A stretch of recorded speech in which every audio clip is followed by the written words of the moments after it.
Fala galera, professora Tabita, começando mais uma aula aqui de biologia. É isso mesmo, nós estamos caminhando e rápido, né? Passos acelerados aí, nós estamos na unidade 2. Essa aqui é a nossa aula 23.1. Menino, passa rápido, daqui a pouco a gente tá dando tchau, mas não do coração de vocês, não é isso?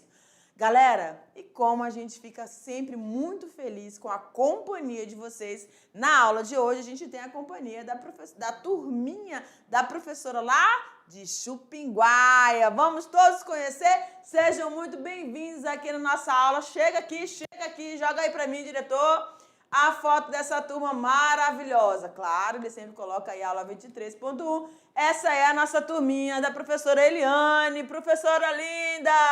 Olha aí, gente, muito feliz. E como a professora Tabita gosta de fazer, a gente vai sempre marcando os nossos profs maravilhosos, né? Deixa eu ver se a caneta tá funcionando. Eu boto um coraçãozinho para nossa querida professora e boto um outro coraçãozão aqui, abraçando todos os nossos estudantes da mediação tecnológica. Gente, a gente fica muito, muito feliz. Eu, como estou dizendo sempre, né? As turmas do primeiro ano da mediação tecnológica estão grandes, né, professora Eliana? Que turma linda! Sintam-se todos muito bem-vindos, todos abraçados, tá? Por todos os professores aqui de biologia, a professora Laís, o professor Jefferson, tá bom, galera? Estamos juntos! E eles são ali da escola Walter José Zanella. Nós já estivemos aí nessa escola maravilhosa da extensão Moacir Caramelo.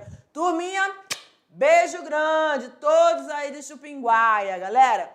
E a aula de hoje, que é 23.1, nós vamos falar então sobre o citoplasma das células, tanto as procariontes quanto as eucariontes, e a gente já discutiu muito sobre elas, as diferenças básicas, não é isso? Vimos que as procariontes compõem o grupo de organismos vivos microscópicos que tem uma célula menos complexa, e os eucariontes envolvem aqueles que têm uma célula mais complexa.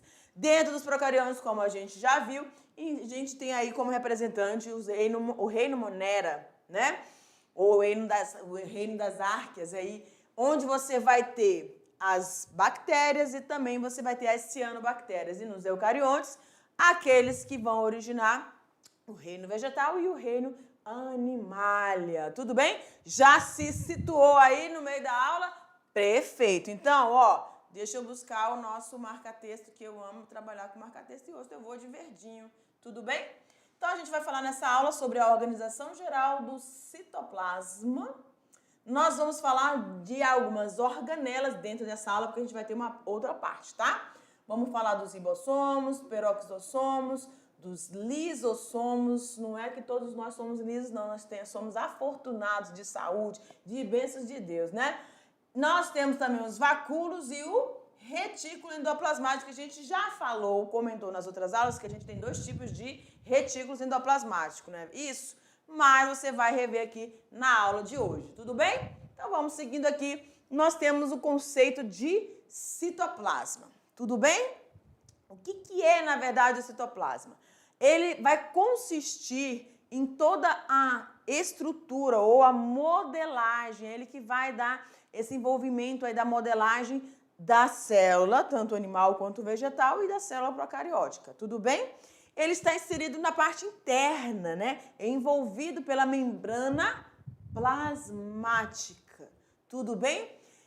Diz-se que os primeiros citologistas, né? Eles acreditavam que no interior dessa célula viva havia um preenchimento de um fluido. Eles perceberam algo com uma consistência gelatinosa, viscosa, que tinha uma fluidez, né? E eles denominaram dessa substância, né, homogênea de citoplasma, certo?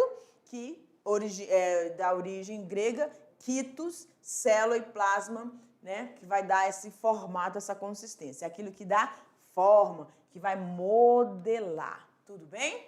Além dessa parte fluida, o citoplasma ele vai também ter as chamadas bolsas membranosas e canais membranosos e também as organelas, ou chamados também de orgânulos citoplasmáticos. Então tem muita coisa nessa parte inserida no que nós chamamos aí de citoplasma, tá? Eles vão desempenhar funções específicas que vão ajudar aí no metabolismo tanto da célula procarionte quanto da célula eucarionte, tá bom?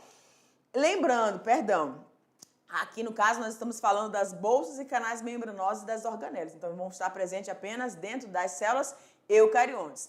O que vai aparecer lá na célula procarionte, que nós já reforçamos, são os ribossomos, mas eles não são membranosos, tá bom?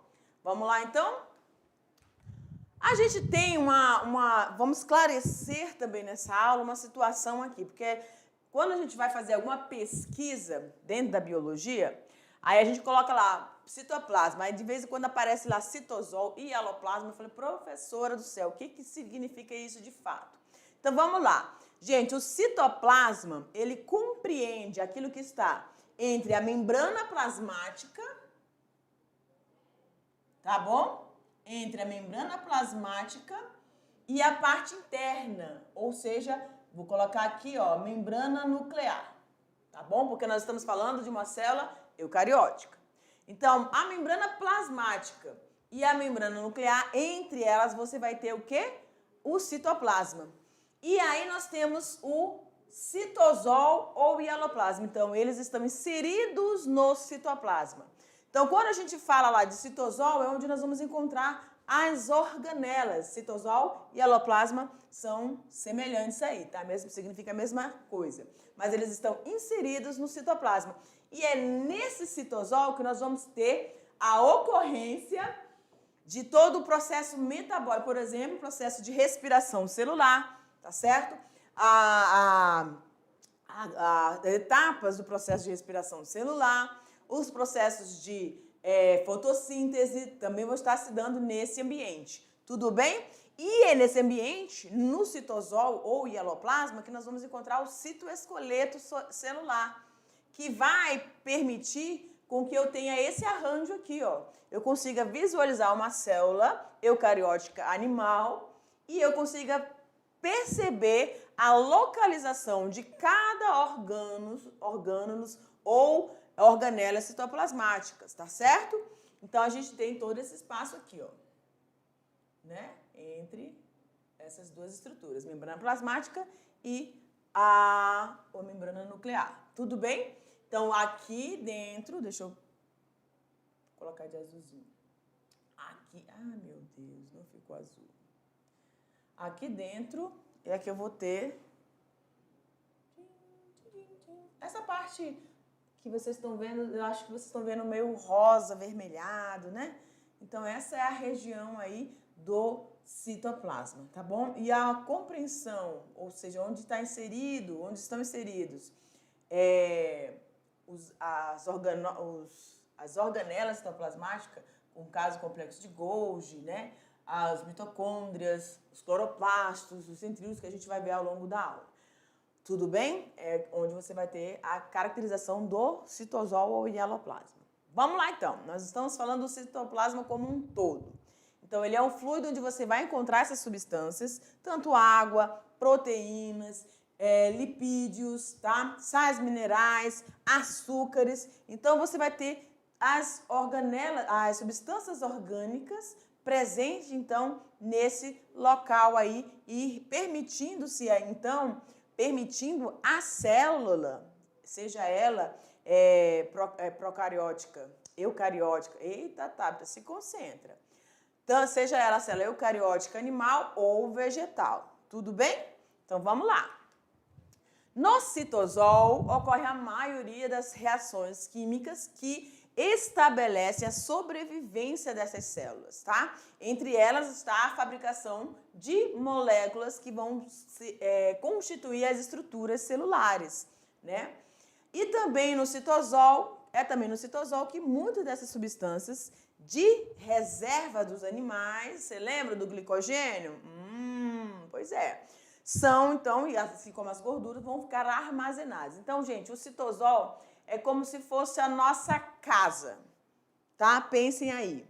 Então, o citosol, onde a gente tem a nossa casa, certo? As paredes vão funcionar aí como a membrana plasmática e tudo que está inserido dentro dessa casa é o citosol ou hialoplasma, tá?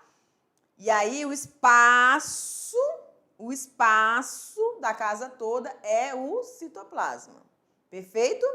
E o citosol e hialoplasma é onde nós vamos ter inserção de todos os nossos móveis. E a gente não sabe que em cada cômodo da nossa casa existem móveis específicos? Por exemplo, você não vai colocar uma geladeira dentro do quarto. Dentro do quarto eu vou colocar o quê? A cama, eu vou colocar um racker, eu vou colocar um guarda-roupa, não é verdade? Então, no citosol, nós vamos estar inserindo todas as substâncias, onde vão estar inseridas todas as substâncias e também cada estrutura citoplasmática, tá bom? Na periferia do citoplasma, o citosol é mais viscoso. Então, na região de abrangência da célula, o citosol ele vai se tornar mais viscoso na parte mais periférica, tá bom? Ou seja, nessas extremidades aqui, ó. Ok? Tendo consistência mais gelatinosa, né? Mole, tá? E essa região é chamada de ectoplasma, ou seja, a parte mais externa, mais periférica. Na parte mais central, ou seja, mais próximo ali do núcleo celular, nós temos o endoplasma, certo? De consistência mais fluida, ele é um pouco mais líquido, perfeito? Isso é perceptível, é interessante dizer, porque há substâncias que são produzidas, né, sintetizadas aí no núcleo, que vão passar pelos orifícios do núcleo e vão para a parte externa. E aí vão sendo distribuídos, formando vesículas de comunicação entre o retículo endoplasmático rugoso e ligando-se ou sendo levado ou conduzido através de vesículas para o complexo golgiense. Calma que a gente vai falar sobre tudo isso aqui durante a aula, tudo bem? Se acalma aí. E aí, então, a gente tem essas comunicações e isso precisa de um ambiente mais líquido, mais fluido, tá? E não mais consistente como você vai ter nessa parte mais externa, que é o ectoplasma. Tudo bem? Vamos seguindo. Citoplasma da célula procarionte. Então, a gente estava falando da célula eucariótica, né? Onde nós vamos ter célula animal e célula vegetal. A gente deu o exemplo ali dos dois exemplos a gente colocou como célula animal, certo? Lembra que a célula vegetal tem a parede celular e ela vai ter um design diferenciado, né? Formando quase um ciclo benzênico. Você lembra lá da química, né? Pois é, o anel de benzeno, né? Ah, tá bom então. Ó, no citoplasma procarionte, também denominado de aloplasma, espaço no interior da membrana plasmática preenchido por uma matéria coloidal e semifluida, onde se encontram substâncias importantes à célula e também as organelas que ficam suspensas ali. O citosol ainda confere consistência à célula, tudo bem? Na célula, no citoplasma da célula procarionte, você vai ter apenas aí as estruturas dos ribossomos, né? O material genético, o plasmídio, que é aquele DNA circular presente nos procariontes, né? E os mesossomas, né? Então, são as estruturas que você tem aí internamente nessa região, tudo bem? Então, é realmente uma célula mais simples e está presente nos organismos menos complexos. Vamos, então, adentrar agora e conhecer um pouquinho mais de algumas, não vai dar para a gente trabalhar nessa aula todas as estruturas citoplasmáticas ou organelas citoplasmáticas, tudo bem? Mas nós vamos começando, então, pelos ribossomos. Esse está presente tanto na procarionte quanto na eucarionte, tudo bem? Os ribossomos, gente, são essas organelas não membranosas. Meus amores, marca aí para mim, por favor, no seu caderninho. Quem está anotando, tá bom? Deixa eu ver, tá aqui. Os ribossomos, presentes tanto na célula procarionte quanto na célula eucarionte, ela é uma organela, sim, mas não é membranosa. Perfeito? Então, dentre as organelas citoplasmáticas presentes no citoplasma, o espaço entre a membrana plasmática e a membrana nuclear, entre o núcleo, que tem hoje, você vai ter o citosol ou hieloplasma, você tem a inserção de quem? Dos ribossomos, certo? E eles não são membranosos. E eles têm uma função que é a síntese proteica, tá bom? Eles decodificam os comandos enviados pelo DNA. O processo lá que a gente chama de tem processo de tradução e de transcrição, né? Transcrição e depois a tradução que você tem a produção de proteínas. Encontram-se aí livres no citoplasma, tanto nas células eucariontes como nas células procariontes. Agora, seguinte, você vai ter ribossomos livres nas duas células, tanto a eucarionte quanto as pró. Só que nas eucariontes, a gente tem uma organela membranosa específica, que é chamada de retículo endoplasmático, que vai ter na sua superfície externa a aderência desses ribossomos também, tá certo? Por isso a gente vai ver, quando a gente estiver falando dos retículos endoplasmáticos, a gente vai ver também que eles estão muito associados à síntese de proteínas, assim como os ribossomos. E a gente vai ver que nessa imagem aqui, ó, a gente consegue ver a participação dos ribossomos nessa síntese de proteína, tá bom? Como, professora? Esse aqui é o ribossomo, só que ele tem duas subunidades. A maior na parte superior e a menor na parte inferior. E aí é como se fosse um pãozinho, tá? Onde você tem a parte que você passa a manteiga. Nesse meio, você vai ter, então, uma passagem do RNA mensageiro, que vai ter os códigos ou os códons que vão se ligar a uma outra parte, né? Que são trazidos pelo RNA transportador. E assim você vai ter, então, a sintetização dessas moléculas orgânicas, que são as proteínas. Lembra aqui, ó, os aminoácidozinhos? Perfeito. Então, a gente tem aí a participação dos ribossomos nessa sintetização de proteínas com a participação do RNA mensageiro e também do RNA transportador. Viu como eles são peças importantes? Olha lá. Aqui a gente tem o retículo endoplasmático. E como a gente falou, quando esses ribossomos que podem estar livres ou aderidos a essa membrana do retículo endoplasmático, quando tiver a aderência deles, você vai ter o retículo endoplasmático rugoso. Você lembra disso, que você trabalhou isso também no ensino fundamental, né? Então vamos lá. E aí, olha lá, na célula procariótica, né? Você vai ter eles livres, soltos. É como se fossem umas bolinhas, né? Ou uma bolinha de gude, ou enfim, quando você vai fazer a sua maquetezinha, você inventa de um tudo, né? Então, eles estão livres dentro do citoplasma dessa célula procariótica.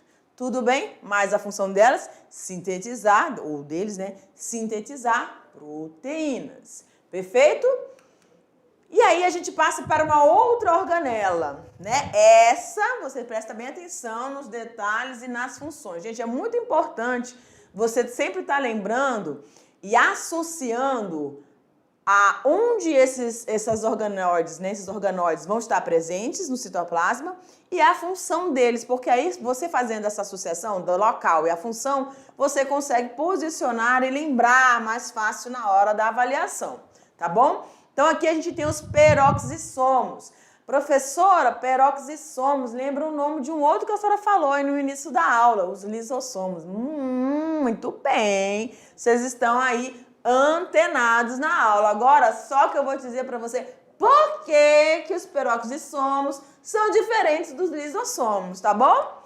Olha lá, gente, os peroxissomos, eles são bolsas membranosas, presta atenção, membranosas. A gente acabou de falar de quem? Dos ribossomos. Ribossomos.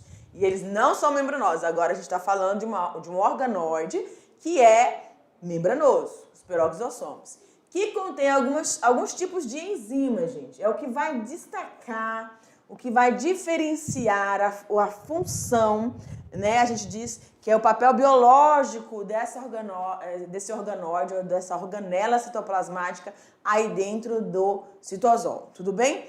A sua semelhança, olha aí, ó, com os lisossomos fez com que por muito tempo eles fossem confundidos. Só que começou-se a estudar o funcionamento deles e percebeu-se que havia a existência de uma enzima diferente nos peroxisossomos, chamada de catalase. E a gente vai ver aqui, olha só. Hoje se sabe que esses peroxisossomos diferem desses lisossomos devido a essas presenças de enzimas. E aí a gente destaca a enzima catalase. Olha só, os peroxisossomos, além de conterem enzimas que degradam tanto gordura quanto os aminoácidos, lembram que as gorduras compõem os lipídios, os aminoácidos vão ser a parte constituinte principal aí das proteínas, né?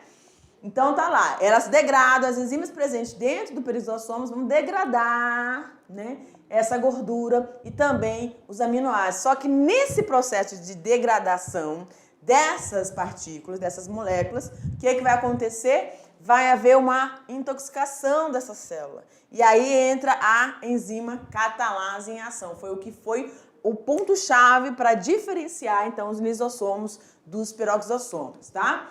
Olha lá, a catalase, ela vai converter o peróxido de hidrogênio.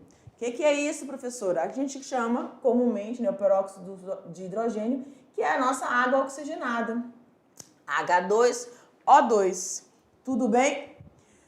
E ela, ao degradar essa água oxigenada, ou esse peróxido de hidrogênio, ela vai liberar água e também vai liberar oxigênio. Olha que legal.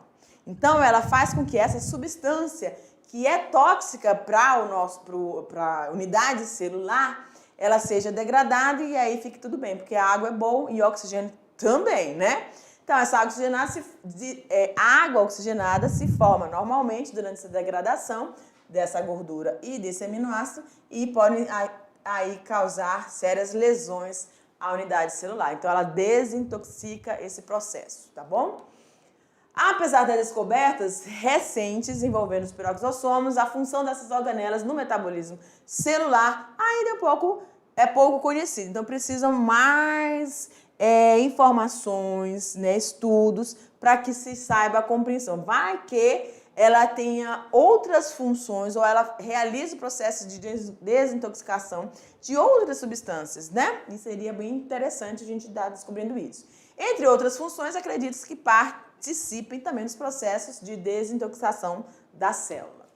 Agora a gente vem para os nossos lisossomos. Isso. Vamos ver o porquê que eles são diferentes dos peroxissomos. Olha lá.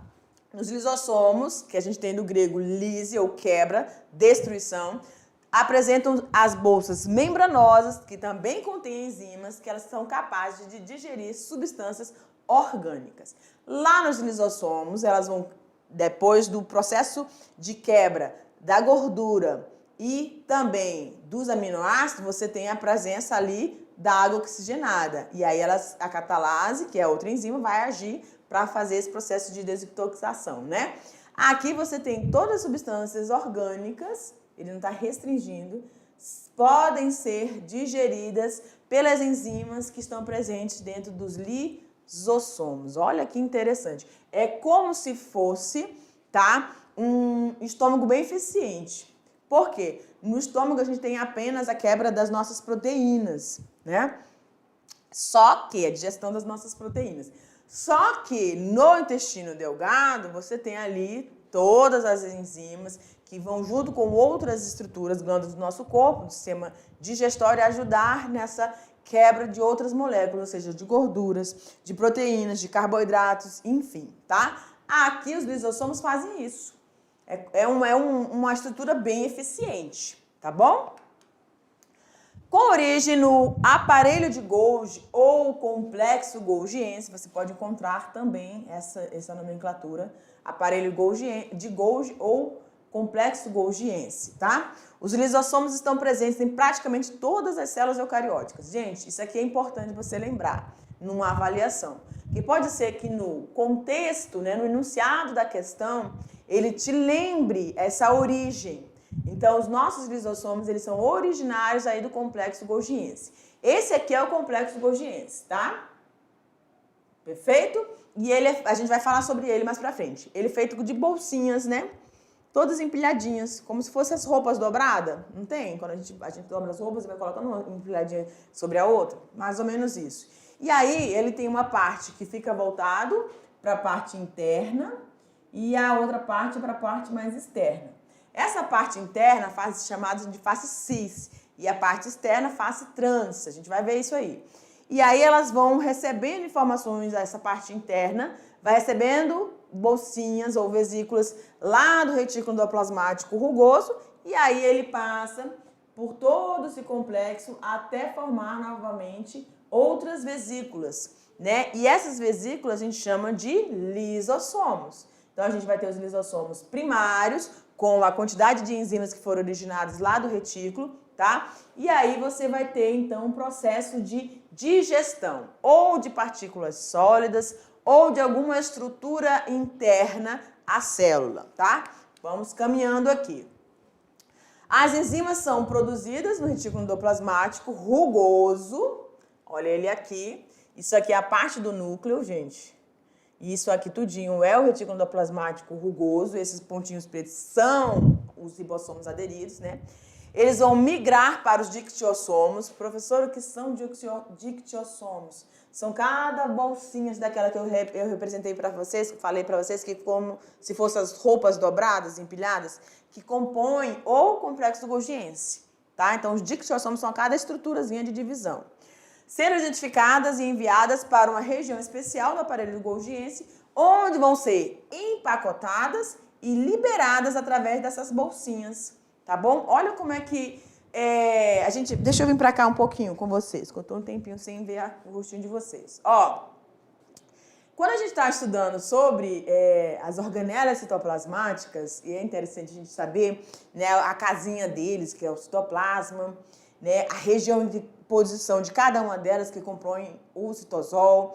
E aí a gente começa a estudar eu vou chamar de móvel, tá bom? Mas que você já sabe que é uma organela citoplasmática ou um organoide. Então, cada um desses móveis ou cada uma desses organoides, que retículo endoplasmático, ribossomos ou complexo golgiense, vai ter um local e esse local vai determinar a sua função. Então, é importante a gente entender aqui, ó, que eles todos mantêm uma comunicação. Nós falamos dos peroxisossomos, falamos dos lisossomos, e isso aqui tá ligado, porque esses lisossomos são originários desse complexo golgiense, dessas vesículas que são formadas. Então, há essa comunicação. Então, tudo dentro da casa, tudo dentro da unidade celular, são peças imprescindíveis para que haja esse funcionamento bacana ou esse funcionamento eficiente dessa unidade celular. Seja de um micro-organismo, tá? Seja de um organismo multicelular, certo?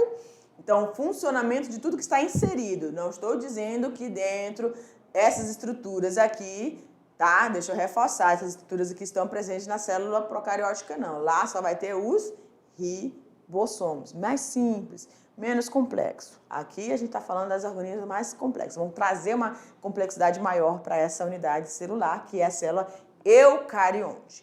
Volta lá para mim, diretor. Então, olha aqui a diferenciação desses lisossomos a partir desse complexo golgiense. Tá? Ele aqui, ó, tá? Aí essas bolsinhas se desprendem, tá? Lembra que a parte interna que eu falei, face cis, e a face trans, que é a parte mais externa? Eita, ficou feio. Deixa eu mudar a canetinha aqui que eu acho que fica melhor. Interno e externa, que é a face cis e a face trans do complexo golgiense, tá bom? Perfeito? Aí nessa parte trans ou externa, você vai ter essa formação das vesículas. Olha aqui que interessante. Aqui eu tenho um lisossomo que ele vai se fundir a um vacúolo, tá?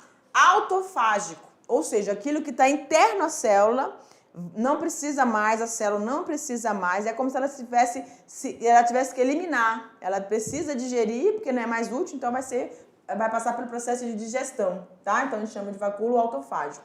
Então esse é um tipo de lisossomo. Então as enzimas presentes nesse vacúolo, né, nesses lisossomos vão fazer essa digestão. Só que você pode ter o lisossomo se fundindo a uma vesícula que veio de uma partícula externa, tá?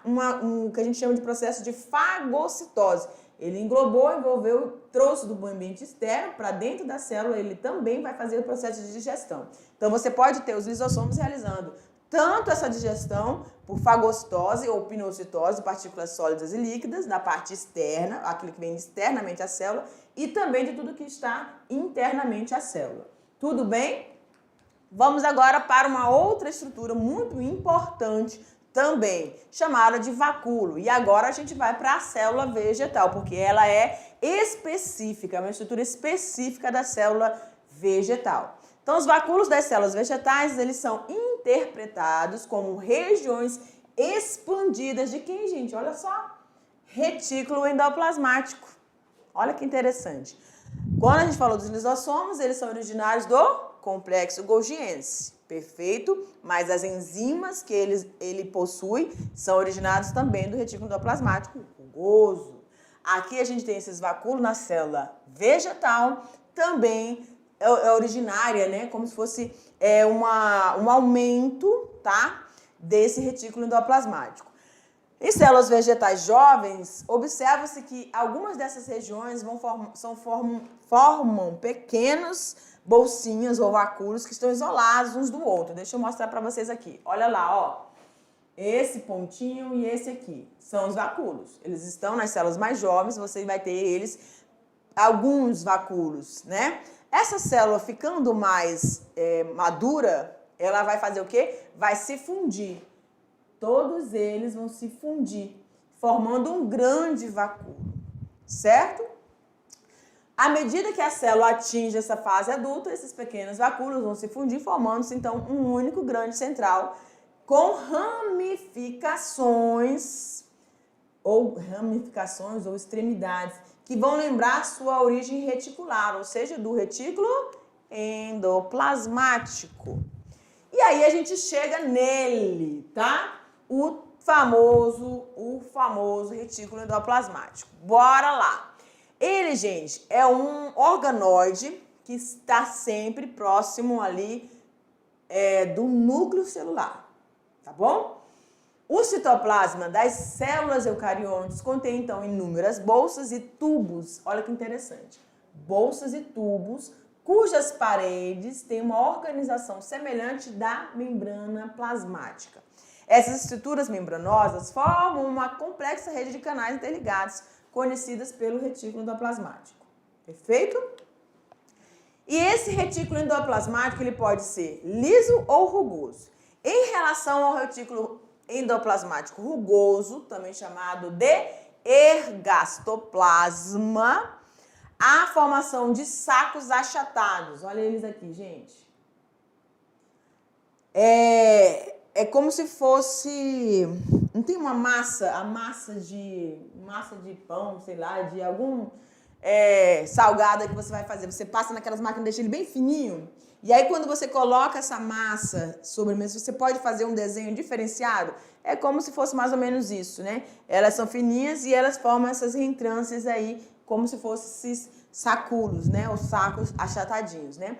Cujas membranas, gente, tem um aspecto verrugoso, no caso do retículo endoplasmático rugoso, tá? Devido a quê, gente? A presença dos ribossomos aderidos à sua superfície externa, tá bom? Qual é a função deles, né, do retículo endoplasmático rugoso? O ponto-chave é a síntese de proteína, a produção de proteína, né? Essas proteínas fabricadas nos ribossomos do retículo endoplasmático penetram nessas bolsas e vão se deslocando em direção ao quê? Ao aparelho golgiense. Preste atenção aqui, ó. Núcleo, retículo endoplasmático rugoso. Olha os ribossomos aqui, tá bom? As vesículazinhas que se formam com essa proteína vão liberando, vão chegando aqui na face cis do complexo golgiense e aí elas vão sofrer todo um processo interno e aqui na parte externa liberando aí os que a gente chamou lá, né, que a gente já viu, os lisossomos, né? E aí vão fazer a função que lhe é devido, tá bom? Pode ocorrer, né, desses sáculos, né, formarem os lisossomos em si ou formar uma vesícula que não chega a ser o lisossomo, que vai realizar um processo de liberação direta na membrana plasmática, chamada de exoxitose, ou é como se fosse uma defecação celular, tá? Ok? Vamos seguindo. Retículo endoplasmático liso é formado por estruturas membranosas, agora tubulares. Olha que interessante, parece aquele coral, né? Parece o desenho dos corais? Verdade. Ó, já no retículo endoplasmático liso, então você não vai ter aqueles sáculozinhos, aquelas bolsinhas achatadas em si, formas tubulares também membranosas, sem ribossomos aderidos à sua superfície externa. Então é um ponto-chave de diferenciação. Retículo endoplasmático rugoso tem a aderência dos ribossomos e eles estão sempre próximos ao núcleo. E o retículo endoplasmático liso é forma tubular, também membranosa, mas sem os ribossomos, eles estão um pouco mais distantes do núcleo celular. Tudo bem? Uma importante função dele é a produção de quê? De lipídios. E aí a gente tem a lecitina e o colesterol, que são um bom exemplo para essa produção desses lipídios pelo retículo endoplasmático liso. E a gente vai encontrar ele aí presente aí em associação com carboidratos, né, os glicídios, que estão aí na membrana plasmática, ou associados às proteínas, ou associados aos glicoproteínas ou glicolipídios aí na membrana plasmática. E a gente também tem o colesterol que está presente aí, ó, formando a bicamada lipídica, tá bom? E aí a gente também tem esse retículo endoplasmático auxiliando no processo de desintoxicação do organismo. Isso é importante, né, para a gente conhecer, por exemplo, aquelas células que vão estar presentes aí nos órgãos que fazem esse processo, vão ter uma grande concentração, abundância de retículo endoplasmático liso por participar desse processo, tá bom? Esse retículo endoplasmático também, além de sintetizar lipídios, além de fazer o processo de desintoxicação, também vão ajudar no processo de armazenamento de substâncias, tá bom? Então, assim como a gente viu lá, né, o complexo de Golgi, eles fazem um pacotamento, tudo, aqui o retículo endoplasmático liso também vão fazer essa participação aí a partir desse armazenamento, tá? Então, dentro dessas bolsas, também pode haver esse armazenamento de substâncias que a célula vai precisar em determinados momentos do seu processo de funcionamento. E isso vai depender muito a que órgão essa célula vai estar associada, tudo bem? Dependendo do sistema em que esse órgão está presente, você vai ter a maior ou a menor abundância de um retículo endoplasmático liso, de um complexo golgiense e assim sucessivamente, porque vai estar muito relacionado à função que ele vai vir desempenhando. Tudo bem? Aqueles órgãos que são muito excretores vão ter bastante abundância, então, de complexo de Golgi, lisossomos, e aí vão permitindo, então, todo o processo de liberação ou englobamento de partículas sólidas e líquidas aí, por fagocitose e pinocitose, que a gente vai ver também mais pra frente. Tudo bem? Eu te aguardo, então, para o nosso próximo encontro, que é o quê, gente? A revisão dessa aula, né? Beijo grande, tchau!